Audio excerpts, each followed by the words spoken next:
రేవంత్ రెడ్డికి దమ్ముంటే లోకల్ వాడినే మల్కాజ్గిరి ఎంపీగా నిలబెట్టాలి. సవాల్ విసిరిన ఈటెల రాజేందర్. దమ్ముంటే మల్కాజ్గిరి ప్రాంతం వాడినే ఎంపీ అభ్యర్థిగా నిలబెట్టాలంటూ సీఎం రేవంత్ రెడ్డికి బీజేపీ ఎంపీ అభ్యర్థి ఈటెల రాజేందర్ సవాల్ విసిరారు. బయటి వారిని నిలబెడితే సంగతి చెప్తా అని హెచ్చరించారు. మల్కాజ్గిరి నియోజకవర్గంలో ఏర్పాటు చేసిన సమావేశంలో ఈటెల రాజేందర్ మాట్లాడుతూ మల్కాజ్గిరితో ఈటెలకు సంబంధమని ఏం సంబంధమని రేవంత్ అంటున్నాడని, మరి తనకేం సంబంధం ఉంది అని ప్రశ్నించాడు.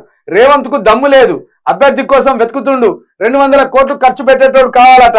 ఈటెల రాజేందర్ తట్టుకోవాలంటే 400 కోట్లు ఖర్చు పెట్టేటోడు కావాలని ఈటెల అన్నాడు. అంటే బానే చెప్పిండు ఈటెల కూడా. ఒక పని చేయరు ఈటెల రాజేందర్ గారు, ఇద్దరు రెండు పార్టీల నుండి లోకల్ నిలబెడతారు, మీరు వేరే దగ్గర పోయి చూసుకోపోరు. వీళ్ళ కథ ఎట్లున్నాయి చూడు. ఎమ్మెల్యే ఓడిపోగానే ఎంపీగా వీళ్ళే పోటీ చేస్తాను. కొత్త వాళ్ళకి అసలే అవకాశమే ఇస్తలేరు. ఓడిపోయిన వాళ్ళే మళ్ళా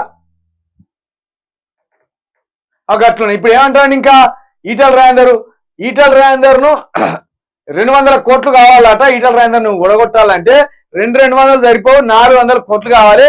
ఎందుకంటే నేను 300 కోట్లు పట్టుకొని వస్తానా మల్కాజ్గిరికి, నువ్వు 400 కోట్లు పట్టుకొని రా అని చెప్తానన్నట్టు. ఇప్పుడు ఇక్కడ వీళ్ళు ఎంత సంపాదించి ఉంటే ఒక్కొక్కడు 200 కోట్లు, 300 కోట్లు, 400 కోట్లు పెట్టి ఉంటాడు. ఇదా రాజకీయం? ఇదా ప్రజలకు మీరు చేసే సేవ?